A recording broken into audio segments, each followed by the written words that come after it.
देखो अपन चर्चा करें कोशिका झिल्ली की। किसकी चर्चा कर रहे थे? कोशिका झिल्ली की। अपन ने कोशिका की संरचना के बारे में जानकारी ली थी और अब बात करेंगे एक पार्ट की कि कोशिका झिल्ली। तो कोशिका झिल्ली की बात करूं दोस्तों, तो कोशिका झिल्ली, ये क्वेश्चन यहाँ से बहुत बार आता है कि ये पादप कोशिका व जंतु कोशिका, पादप कोशिका व जंतु कोशिका दोनों में उपस्थित रहती है, दोनों में पाई जाती है। तो ये क्वेश्चन बहुत बार आता है कि कोशिका झिल्ली निम्न में पाई जाती है, तो पादप कोशिका व जंतु कोशिका दोनों में पाई जाती है। इसके बाद में मैं बात करूं कि कोशिका झिल्ली होती है, ये कोशिका का कौन सा आवरण होता है? कोशिका झिल्ली, कोशिका झिल्ली, कोशिका झिल्ली कोशिका का आंतरिक आवरण होता है। कौन सा आवरण होता है? आंतरिक आवरण होता है। इंटीरियर जो कवर होता है वो होता है कोशिका झिल्ली। कोशिका का आंतरिक आवरण होता है कौन सा? कोशिका झिल्ली। इसके बाद में मैं बात करूं कि सर क्वेश्चन आता है कि कोशिका झिल्ली अंदर करती क्या है? कोशिका झिल्ली अंदर क्या करती क्या है? तो सोचना थोड़ा सा कि यह कोशिका को स्ट्रक्चर प्रदान करने का कार्य करती है। कोशिका को स्ट्रक्चर प्रदान करने का कार्य करती है। अब आपके दिमाग में आता है कि सर कोशिका को स्ट्रक्चर कैसे प्रदान करती है? तो कोशिका देखना सुनना कि आप एक दूध की थैली लेते हो, है ना, तो दूध की थैली का जो अंदर का कवर होता है वही तो दूध को रोके रखता है। मान लो ये पेन है, इस पेन के एक ऊपर वाला कवर है, एक अंदर वाला कवर है ना, तो स्याही है जो इसके अंदर इंक है उसको मतलब उसको आकार देने का कार्य कौन कर रहा है? अंदर वाला भाग। बाहर वाला भाग तो अलग कार्य कर रहा है, अंदर वाला भाग अलग कार्य कर रहा है। तो अंदर वाला भाग क्या कर रहा है? इसको इंक को जो शेप है, आकृति प्रदान करने का कार्य करता है। तो यह कोशिका झिल्ली कोशिका को क्या करती है? कोशिका को आकृति प्रदान करने का कार्य करती है। कोशिका को आकृति प्रदान करने का कार्य करती है कौन? कोशिका झिल्ली। इसके बाद में मैं बात करूं कि जो कोशिका झिल्ली है ये अंदर से बाहर आने वाले जो खनिज लवण होते हैं, कोशिका के अंदर जो कोशिका द्रव्य होता है उसको अंदर का अंदर रखती है। उसके अंदर जो एक्सक्रीशन वाला पार्ट है उसको बाहर भेजती है, यानी जो अनइम्पोर्टेंट भाग है उसको क्या करती है? बाहर एक्सक्रीशन करती है। जो अच्छा भाग है उसको क्या कर लेती है? अंदर कर लेती है, यानी खनिज लवणों को अंदर कर लेती है और जो अपशिष्ट पदार्थ है उसको बाहर निकाल देती है। तो मतलब ये क्या करती है? चयन करती है। क्या करती है? चयन करती है। इस कारण इसे क्या कहते हैं? इसी कोशिका की चयनात्मक झिल्ली भी कहते हैं। कोशिका की क्या कहते हैं? चयनात्मक झिल्ली भी कहा जाता है। किसे? कोशिका भित्ति को कोशिका की चयनात्मक झिल्ली भी कहा जाता है। इसके बाद में बात करूं तो इसका अगला पार्ट आता है कि सर ये कोशिका झिल्ली बनी किसकी होती है? तो कोशिका झिल्ली बनी होती है वसा की, फैट की बनी होती है। किसकी बनी होती है? फैट की बनी होती है। और बात करूं कि वसा का मतलब, वसा का शब्द दूध स्रोत होते हैं। दूध है आपका, दही है, घी है, आलू है, चावल है, तो बहुत सारे स्रोत हैं वसा के, ठीक है ना। जो लिपिड की बात करें, वसा की बात करें या फैट की बात करें तो कोशिका झिल्ली किसकी बनी होती है? वसा की बनी होती है। अपन ने अब तक बात की कोशिका झिल्ली की, और कोशिका झिल्ली में पहला पॉइंट मैंने बताया कि पादप कोशिका व जंतु कोशिका में उपस्थित, दोनों में उपस्थित रहती है। कोशिका का कौन सा आवरण होता है? आंतरिक आवरण होता है। कोशिका को क्या करती है? शेप प्रदान करती है, आकृति प्रदान करती है। इसे कोशिका की कौन सी झिल्ली कहते हैं? चयनात्मक झिल्ली कहते हैं। और इसका निर्माण किससे होता है? वसा से, लिपिड से इसका निर्माण होता है। लिपिड के जो स्रोत है वो है दूध है, दही, घी, आलू, चावल, इनकी बात करेंगे। अब देखो आगे बात करते हैं, दूसरा जो पार्ट है उसकी बात करेंगे तो उसका नाम है कोशिका भित्ति, सेल वॉल। क्या है? कोशिका भित्ति यानी सेल वॉल, कोशिका भित्ति। कोशिका भित्ति की बात करूं तो सेल वॉल की बात करूं तो कोशिका भित्ति की बात करें तो कोशिका भित्ति क्या होती है कि ये किसी कोशिका, देखो कोशिका झिल्ली किसी कोशिका का कौन सा आवरण थी, इंटीरियर थी ना, आंतरिक आवरण थी। और कोशिका भित्ति की बात करें तो ये किसी कोशिका का कौन सा आवरण होता है, अरे कौन सा आवरण होता है, ये किसी कोशिका का बाह्य आवरण होता है। कौन सा आवरण होता है, यह किसी कोशिका का बाह्य आवरण होता है। कौन, कोशिका भित्ति। कोशिका भित्ति किसी कोशिका का कौन सा आवरण होता है, बाह्य आवरण होता है। आगे मैं बात करूं दूसरे नंबर की, तो कोशिका भित्ति पाई किस किस में जाती है, तो यहां से फिर ध्यान देने की बात है, यह केवल और केवल किस में पाई जाती है, पादप कोशिका में पाई जाती है। ध्यान रखना आप, कोशिका झिल्ली, कोशिका झिल्ली की अपन ने बात की, तो कोशिका झिल्ली किस में पाई जाती है, पादप और जंतु दोनों में। और कोशिका भित्ति की बात करें तो पादप कोशिका में पाई जाती है, केवल पादप कोशिका में कोशिका भित्ति उपस्थित रहती है। अब देखो दूसरी बात करें तो यह किसी कोशिका का कौन सा आवरण होता है, बाह्य आवरण होता है। देखो यहाँ नाम में पता चल रहा है, इंग्लिश में इसको बोलते हैं सेल वॉल। क्या बोलते हैं, सेल वॉल बोलते हैं। कोशिका भित्ति को सेल वॉल कहते हैं। वॉल का मतलब होता है दोस्तों दीवार। क्या होता है, दीवार होता है। देखो घर के चारों ओर अपन क्या करते हैं, चार दीवारी करते हैं ना, अरे क्या करते हैं, चार दीवारी करते हैं। चार दीवारी करने का मतलब हुआ कि सर अपन घर की क्या करते हैं, प्रोटेक्शन करते हैं, सुरक्षा करते हैं। तो इसी प्रकार अपनी कोशिका की जो सुरक्षा करती है वो कौन करती है, कोशिका भित्ति। तो यह किसी कोशिका को क्या कार्य करती है, सुरक्षा प्रदान करने का, यानी it is provide of protection, है ना, सुरक्षा प्रदान करने का कार्य करती है। क्या करती है, सुरक्षा प्रदान करने का कार्य करती है। इसके बाद में बात करें तो कोशिका झिल्ली सर बनी किसकी होती है, अरे कोशिका झिल्ली बनी किसकी हो, सॉरी कोशिका भित्ति बनी किसकी होती है, तो ये आपकी बनी होती है सेल्यूलोज की। किसकी बनी होती है, सेल्यूलोज की बनी होती है। किस, सेल्यूलोज की बनी होती है। कोशिका भित्ति किसकी बनी होती है, सेल्यूलोज की बनी होती है। और जिससे कोशिका भित्ति बनी होती है वो सेल्यूलोज एक मृत सेल्यूलोज होता है, डेड सेल्यूलोज होता है। और कोशिका भित्ति जिस सेल्यूलोज की बनी होती है वो सेल्यूलोज किस अवस्था में पाया जाता है, मृत अवस्था में पाया जाता है। किस अवस्था में, मृत अवस्था में पाया जाता है। इसी कारण किसी कोशिका का सेल्यूलोज क्या होता है भैया, मृत पाया जाता है। और ये इतना कठोर होता है कि जो अपन बात करें कि किसी प्लांट का, किसी पेड़ पौधे का जो कठोर भाग होता है वो कौन सा होता है, तो कोशिका भित्ति में पाया जाने वाला सेल्यूलोज किसी भी पादप कोशिका का क्या होता है, सबसे कठोर भाग होता है। यानी प्लांट का जो सबसे कठोर भाग होता है वो कोशिका भित्ति के अंदर पाया जाने वाला सेल्यूलोज होता है। और ये सेल्यूलोज होता है, ये मृत अवस्था में पाया जाता है। और इसमें पानी की मात्रा कितनी होती है, पानी की मात्रा 0% होती है। कितनी होती है, 0% पानी की मात्रा होती है। इसी कारण ये क्या होता है, कठोर होता है। देखो कई बार यहाँ से क्वेश्चन आता है कि पादप का, यहाँ से क्वेश्चन एक आ जाता है कि पादप का सबसे कठोर भाग कौन सा होता है, पादप का सबसे कठोर भाग कौन सा होता है, पादप का सबसे कठोर भाग कौन सा होता है।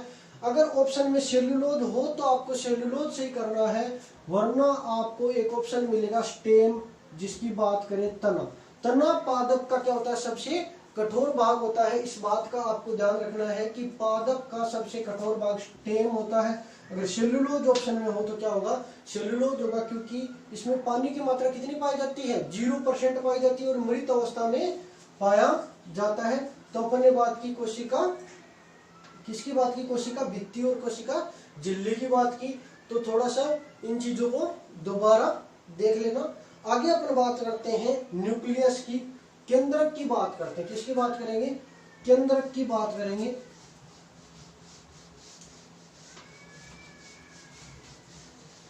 आगे अपन किसकी बात करेंगे, किसकी करेंगे, केंद्रक की, न्यूक्लियस, केंद्रक, न्यूक्लियस।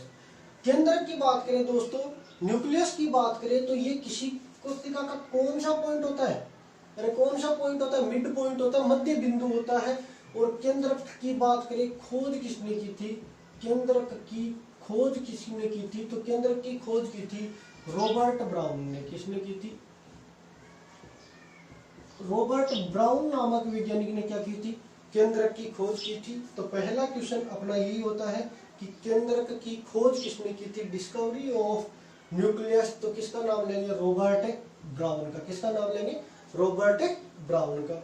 दूसरी बात केंद्रक से आती है कि सर केंद्रक होता है ये किसी कोशिका का कौन सा बिंदु होता है? मध्य बिंदु होता है। और केंद्रक का अध्ययन क्या कहलाता है? Study of nucleus. केंद्रक का अध्ययन क्या कहलाता है? केंद्रक के अध्ययन की बात करें तो केंद्रक का अध्ययन क्या कहलाता है दोस्तों? कैरियोलॉजी कहलाता है। क्या कहलाता है? कैरियोलॉजी कहलाता है। केंद्रक का अध्ययन कैरियोलॉजी कहलाता है। क्या कहलाता है? कैरियोलॉजी कहलाता है। इसके बाद में बात करूं मैं तो केंद्रक की बात करें तो सर केंद्रक का अध्ययन कैरियोलॉजी कहलाता है। खोज किसने की? रॉबर्ट ब्राउन ने। इसके बाद में केंद्रक होता है जो ये इसमें क्या पाया जाता है? आरएनए व डीएनए पाया जाता है। क्या पाया जाता है? आरएनए व डीएनए पाया जाता है। क्या पाया जाता है? आरएनए व डीएनए पाया जाता है। किसके अंदर? केंद्रक के अंदर।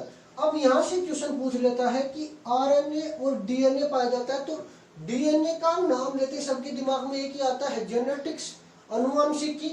तो केंद्रक क्या करता है? कोशिका की अनुवांशिकी में महत्वपूर्ण भूमिका निभाता है। क्या करता है? केंद्रक की अनुवांशिकी, जेनेटिक्स होती है, अनुवांशिकी में महत्वपूर्ण भूमिका, अनुवांशिकी में महत्वपूर्ण भूमिका निभाता है। क्या करता है? अनुवांशिकी में महत्वपूर्ण भूमिका निभाता है। कौन? केंद्रक। क्यों? क्योंकि इसके अंदर क्या पाए जाते हैं? आरएनए और डीएनए पाए जाते हैं। और यहाँ से आगे थोड़ा सा और बढ़े, एग्जामिनर आपको पूछना चाहिए कि केंद्रक में आरएनए और डीएनए किस रूप में पाए जाते हैं? तो दोस्तों ये पाए जाते हैं न्यूक्लिक अम्ल के रूप में। किसके रूप में? न्यूक्लिक अम्ल के रूप में या न्यूक्लिक एसिड के रूप में पाए जाते हैं। केंद्रक में पाए जाने वाले आरएनए और डीएनए किस रूप में पाए जाते हैं? न्यूक्लिक अम्ल के रूप में पाए जाते हैं। इसके बाद में मैं बात करूं, देखो अनुवांशिकी में महत्वपूर्ण भूमिका निभाता है। थोड़ा आगे चले तो ये आता है कि सर केंद्रक होता है ये मिड पॉइंट होता है। केंद्रक क्या होता है? मिड पॉइंट होता है। और किसी भी मतलब अपन कार्य क्षेत्र की बात करें, किसी भी क्षेत्र की बात करें तो वहां का अगर कोई मिड पॉइंट है तो वो क्या है? मेन आदमी है। क्या है वहां का? मेन आदमी है। इसका मतलब क्या हुआ कि सर ये केंद्रक क्या है? कोशिका का सबसे मुख्य व्यक्ति है। कैसे मुख्य व्यक्ति है? कैसे? क्योंकि इसे क्या कहा जाता है? कोशिका का दिमाग कहा जाता है। क्या कहा जाता है? कोशिका का दिमाग कहा जाता है। कोशिका का दिमाग कहा जाता है। किसी अरे किसी केंद्रक को, न्यूक्लियस को कोशिका का दिमाग कहा जाता है। और बात करें तो कोशिका का मैनेजर भी इसे ही कहा जाता है। कोशिका का क्या कहा जाता है? मैनेजर भी इसे कहा जाता है। मैनेजर भी इसे कहा जाता है। कोशिका के मैनेजर भी इसे कहा जाता है। तो मैंने अपने बात की, केंद्रक की खोज किसने की? रॉबर्ट ब्राउन ने। अध्ययन क्या कराता है? कैरियोलॉजी। और इसमें आरएनए और डीएनए पाए जाते हैं। किस रूप में पाए जाते हैं? न्यूक्लिक अम्ल के रूप में। और अनुवांशिकी में महत्वपूर्ण भूमिका निभाता है। और कोशिका का जो दिमाग और कोशिका का मैनेजर किसे कहा जाता है? तो किसे कहा जाता है? केंद्रक को कोशिका का दिमाग व कोशिका का मैनेजर भी कहा जाता है। तो अपने कोशिका के स्ट्रक्चर की बात की, अपने पढ़ा कोशिका झिल्ली और कोशिका भित्ति। किसकी बात की? कोशिका झिल्ली और कोशिका भित्ति की। थोड़ा सा देखो, कोशिका झिल्ली के बारे में अपने पढ़ा तो अपने बोला ये किसी कोशिका का कौन सा आवरण होता है? आंतरिक आवरण होता है। कौन सा आवरण होता है? आंतरिक आवरण होता है। तो आंतरिक आवरण होता है मतलब क्या करता है सर? शेप प्रदान करता है, आकृति प्रदान करता है। और इसे कोशिका की चयनात्मक झिल्ली भी कहा जाता है। फिर अपन बात करेंगे कि सर ये बनी किसकी थी? वसा की बनी थी। और बात करें कि कोशिका भित्ति, तो ये क्या करती है? कोशिका को सुरक्षा प्रदान करने का कार्य करती है, प्रोटेक्शन प्रदान करने का कार्य करती है। ठीक है, आगे अपन बात करेंगे, हेडिंग रहेगी अपनी कोशिका के अंग। क्या पढ़ेंगे? कोशिका के अंग पढ़ेंगे। और कोशिका के अंगों की बात करें, कोशिका के अंग, organ of cell, organ of cell, कोशिका के अंग। कोशिका की अंगों की बात करें दोस्तों तो कोशिका के अंगों में अपन ने एक चीज देखी कि कोशिका के कौन कौन से अंग, तो पहला अंग होता है आपका माइटोकॉन्ड्रिया। कौन सा? माइटोकॉन्ड्रिया। कौन सा? माइटोकॉन्ड्रिया। कोशिका का एक अंग होता है माइटोकॉन्ड्रिया। अपन एक एक के बारे में पढ़ेंगे। माइटोकॉन्ड्रिया की बात करूं तो माइटोकॉन्ड्रिया की खोज की बात आती है कि सर माइटोकॉन्ड्रिया की खोज किसने की? तो माइटोकॉन्ड्रिया की खोज करने वाले वैज्ञानिक का नाम क्या था? तो माइटोकॉन्ड्रिया की खोज जिसने की उस वैज्ञानिक का नाम था अल्टमान। क्या नाम था? अल्टमान। नाम बताओ रे। अल्टमान। क्या नाम था? अल्टमान। माइटोकॉन्ड्रिया की खोज अल्टमान नामक वैज्ञानिक ने की थी। अब कई किताबों में आपको क्या दिया होता है? कोलिकर भी दिया होता है। क्या दिया होता है? कोलिकर भी दिया होता है। तो आपको दोनों एक साथ नहीं मिलेंगे क्योंकि माइटोकॉन्ड्रिया की खोज कोलिकर के द्वारा की गई थी और अल्टमान इसका क्या था? सहयोगी था। तो इसमें थोड़ा सा ध्यान रखना कि माइटोकॉन्ड्रिया की खोज अल्टमान व कोलिकर नामक वैज्ञानिकों ने की थी। अब आता है कि सर इसको माइटोकॉन्ड्रिया का नाम किसने दिया था? मतलब इसका नामकरण किसने किया था? माइटोकॉन्ड्रिया का नाम दिया था सी बेंडा ने। किसने दिया था? सी बेंडा नामक वैज्ञानिक ने माइटोकॉन्ड्रिया का क्या दिया था? नाम दिया था।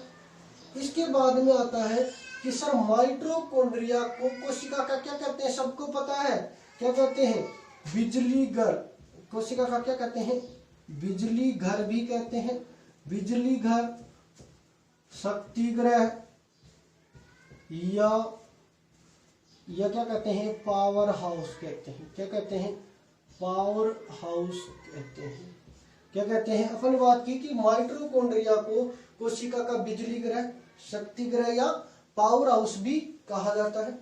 अब देखो पावर हाउस, बिजली घर या शक्ति ग्रह की बात करें तो माइटोकॉन्ड्रिया के पास शक्ति आई कहां से? देखो आप रटने की कोशिश करते हो यहाँ पे, माइटोकॉन्ड्रिया के पास शक्ति आई कहां से? तो देखो एक आपका आगे का एक पॉइंट आपका पूरा चीज क्लियर कर देगा कि सर इसे श्वसन का केंद्र भी कहा जाता है। क्या कहा जाता है? श्वसन का केंद्र भी कहा जाता है। अरे भैया श्वसन का केंद्र कहा जाता है। It is main organ of cell. तो क्या करता है ये भैया? रेस्पिरेशन का ये मुख्य अंग है। मैंने बताया था कि मानव शरीर या किसी भी जीव में पहली प्रक्रिया कौन सी होनी चाहिए? रेस्पिरेशन, श्वसन की प्रक्रिया होनी चाहिए। तो श्वसन का केंद्र कहा जाता है। सर इसके पास अगर श्वसन की क्रिया नहीं होगी तो क्या नहीं बनेगी? ऊर्जा नहीं बनेगी। अरे क्या नहीं बनेगी? ऊर्जा नहीं बनेगी। देखो समझना थोड़ा सा, आपको समझाऊंगा आगे। रेस्पिरेटरी सिस्टम में अपन बात करेंगे, फिर भी थोड़ी सी बात कर लेते हैं कि श्वसन का केंद्र, श्वसन के केंद्र की बात करूं तो कैसे? देखो क्या पाया जाता है? C6H12 ग्लूकोज पाया जाता है। O6 C6H12 और O6 ग्लूकोज पाया जाता है। किसी भी कोशिका के अंदर जो ग्लूकोज पाया जाता है वो क्या होता है? ऑक्सीजन की उपस्थिति में टूटता है। क्या होता है? ऑक्सीजन की उपस्थिति में टूटता है। जब glucose C6H12 O6 plus oxygen की उपस्थिति में टूटता है तो इससे कौन कौन से उत्पाद बनते हैं? आपका एक उत्पाद बनता है CO2 प्लस H2O जल प्लस ATP। क्या बनते हैं? ATP। अब देखो यहां से क्वेश्चन दोबारा बन जाता है कि श्वसन प्रक्रिया में निम्न में से कौन सा उत्पाद बनता है और कौन सा नहीं बनता? तो श्वसन का केंद्र कहने का मतलब है सर अगर ग्लूकोज टूटेगा, ग्लूकोज नहीं टूटेगा तो एनर्जी नहीं बनेगी। अगर ग्लूकोज ऑक्सीजन की उपस्थिति में टूटता है तो CO2 H2 और क्या बनेंगे? ATP बनेंगे। ATP बनेंगे तो अगर श्वसन प्रक्रिया होगी तो क्या बनेगी? ATP। और ATP क्या है? ऊर्जा। अरे ATP क्या है? एनर्जी है ना, एनर्जी। क्या है? एनर्जी। ATP क्या है? एनर्जी है। इसके बाद में एनर्जी है तो सर क्या है? एनर्जी होगी तो क्या होगी? शक्ति होगी, पावर होगा, यानी बिजली घर। इसलिए कहा गया क्योंकि इसे श्वसन का केंद्र भी कहा जाता है और इसमें क्या पाई जाती है? ऊर्जा। अब क्वेश्चन आ जाता है कि माइटोकॉन्ड्रिया में ऊर्जा किस रूप में पाई जाती है? माइटोकॉन्ड्रिया में ऊर्जा किस रूप में पाई जाती है? तो माइटोकॉन्ड्रिया में ऊर्जा किस रूप में पाई जाती है? ATP के रूप में पाई जाती है? माइटोकॉन्ड्रिया में ऊर्जा किस रूप में पाई जाती है? एटीपी के रूप में पाई जाती है। अब आपके दिमाग में क्वेश्चन आ रहा होगा कि सर एटीपी की फुल फॉर्म क्या होती है? तो एटीपी की फुल फॉर्म होती है एडिसोन ट्राई फास्फेट। एडिसोन ट्राई फास्फेट क्या होता है? एडिसोन ट्राई फास्फेट, कई जगह लिखा होता है एडिनोसोन ट्राई फास्फेट, तो देख लेना इसको। एडिसोन ट्राई फास्फेट एटीपी की फुल फॉर्म होती है। कई बार पूछा गया क्वेश्चन है कि एटीपी की फुल फॉर्म क्या होती है? तो एडिनोसोन ट्राई फास्फेट होती है। इसके बाद में अपन बात करें कि सर माइटोकॉन्ड्रिया के बारे में अपन ने पढ़ा, खोज अल्टमान व कोहलीकर ने की थी, नामकरण सी वेंडा ने दिया था। इसे कोशिका का बिजली घर, शक्ति ग्रह या पावर हाउस कहा जाता है। ये कोशिका का मेन श्वसन अंग है। अब देखो क्वेश्चन एसएससी में क्वेश्चन आया हुआ है कि कोशिका के अंदर कौन सा अंग अनुपस्थित होने के कारण श्वसन प्रक्रिया सुचारित रूप से नहीं चल पाएगी? तो कोशिका में माइटोकॉन्ड्रिया की अनुपस्थिति में श्वसन क्रिया नहीं हो पाएगी, यानी माइटोकॉन्ड्रिया जिसमें नहीं होगा वो क्या नहीं होगा, उसमें क्या नहीं होगा? श्वसन नहीं होगा, रेस्पिरेशन नहीं होगा। तो थोड़ा सा ध्यान रखना है, आजकल डायरेक्ट क्वेश्चन नहीं पूछते हैं, ठीक है। आगे मैं बात करूंगा माइटोकॉन्ड्रिया के बारे में। आपका दूसरा अंग आता है जिसकी बात करूंगा, उसको बोलते हैं लाइसोसोम। क्या बोलते हैं? लाइसोसोम बोलते हैं। इसकी बात करूंगा तो लाइसोसोम के बारे में बात करें तो दोस्तों लाइसोसोम से बहुत सारे क्वेश्चन आते हैं। तो दूसरा ऑर्गन है अपना कौन सा? लाइसोसोम। कोशिका का दूसरा अंग कौन सा है? लाइसोसोम है। लाइसोसोम की बात करें तो लाइसोसोम का पहली बात आती है कि सर लाइसोसोम की खोज किसने की थी? लाइसोसोम की खोज किसने की? तो लाइसोसोम की खोज की बात करें तो सी.डी. डुवे ने क्या की थी? सी.डी. डुवे ने लाइसोसोम की क्या की थी? खोज की थी। इसके बाद में आता है कि सर लाइसोसोम होता है, इसमें क्या होता है? इसे कोशिका की आत्मघाती थैली, इसी कोशिका की क्या कहते हैं? आत्मघाती थैली कहते हैं, यानी सुसाइडल बैग भी कहा जाता है। लाइसोसोम को कोशिका की क्या कहा जाता है? आत्मघाती थैली कहा जाता है। इसके बाद में क्वेश्चन आता है कि आत्मघाती थैली कहा क्यों? ये क्या करता है? कोशिका के अंगों का क्या करता है? पाचन करता है। क्या करता है? कोशिका के अंगों का पाचन करता है। कोशिका के अंगों का पाचन करता है। मैं पूरा लिख देता हूं यहाँ पे। कोशिका के अंगों का क्या करता है? कोशिका के अंगों का पाचन करता है। क्या करता है? कोशिका के अंगों का पाचन करता है। कौन? लाइसोसोम। अब लाइसोसोम क्या करता है? यहाँ से एक इंपोर्टेंट क्वेश्चन 2018 की पुलिस में आया था, पीछे जो पुलिस हुई थी उस वैकेंसी में आया था कि लाइसोसोम हमारे शरीर में, हमारी कोशिका के अंदर क्या करता है? अपशिष्टों का निपटान करता है। अपशिष्टों का क्या करता है? अपशिष्टों का निपटान करता है। कौन भाई? लाइसोसोम। लाइसोसोम हमारे शरीर में क्या करता है? कोशिका में अपशिष्टों का निपटान करता है। क्या करता है? अपशिष्टों का निपटान करता है। इसके बाद में मैं बात करूं कि जो कोशिका में समसूत्री विभाजन का कार्य, क्या कोशिका में जो समसूत्री विभाजन का कार्य है वो भी कहां से शुरू होता है? लाइसोसोम से शुरू होता है। यानी कोशिका में समसूत्री विभाजन, कोशिका में समसूत्री विभाजन का कार्य कहां से शुरू होता है? कोशिका में समसूत्री विभाजन का कार्य लाइसोसोम से शुरू होता है। तो ये क्वेश्चन देख लेना, बहुत अच्छे क्वेश्चन है कि लाइसोसोम की खोज किसने की थी? सी.डी. डुवे नामक वैज्ञानिक ने लाइसोसोम की खोज की थी। और लाइसोसोम को कोशिका की सुसाइडल बैग यानी आत्मघाती थैली भी कहा जाता है। कोशिका के अंगों का पाचन, यानी कोशिका के जो मृत अंग होते हैं उसमें क्या, उसका क्या करता है? ये पाचन करता है और अपशिष्टों का निपटान करता है। क्या करता है? अपशिष्टों का निपटान करता है। समसूत्री विभाजन का कार्य कहां से शुरू होता है? यहीं से शुरू होता है। कहां से? लाइसोसोम से शुरू होता है। इसके बाद में अपन आगे बात करें तो 3 नंबर का ऑर्गन है अपना, 3 नंबर के ऑर्गन की बात करूं तो तीसरे नंबर का ऑर्गन आता है आपका कौन सा, गोल्जी बॉडी, यानी जिसे हिंदी में कहते हैं गोल्जी काय। क्या कहते हैं, गोल्जी काय। तीसरा जो ऑर्गन है वो कौन सा है, गोल्जी काय है। गोल्जी बॉडी जिसे कहते हैं, गोल्जी उपकरण जिसे कहते हैं। तो गोल्जी काय की बात करूं दोस्तों, तो गोल्जी काय की खोज किसने की थी, गोल्जी काय की खोज की थी आपके प्रिय वैज्ञानिक कैमिलो गोल्जी ने। किसने की थी, कैमिलो गोल्जी ने। कैमिलो गोल्जी, कैमिलो कैमिलो है ना, कैमिलो खोज किसने की थी, कैमिलो गोल्जी ने। गोल्जी काय की खोज किसने की दोस्तों, कैमिलो गोल्जी ने की। इसके बाद में आता है कि ये हमारे शरीर में, हमारी शरीर की कोशिकाओं के अंदर कार्य क्या करता है। तो ये हमारे शरीर के अंदर कार्य करते हैं कि जो कोशिका के अंदर के जो पदार्थ है उनको, जीवाणु और विषाणु को अंदर आने जाने से रोकता है, और जो मुख्य अपने खनिज पदार्थ है या हमारे जो कोशिका के उपयोगी पदार्थ हैं उनको क्या करता है, ये अंदर रोक के रखता है या अपशिष्टों को बाहर करता है। तो इसे क्या कहते हैं, हमारे कोशिका का यातायात, यातायात प्रबंधक भी कहते हैं। कोशिका का क्या कहते हैं, यातायात प्रबंधक भी कहते हैं।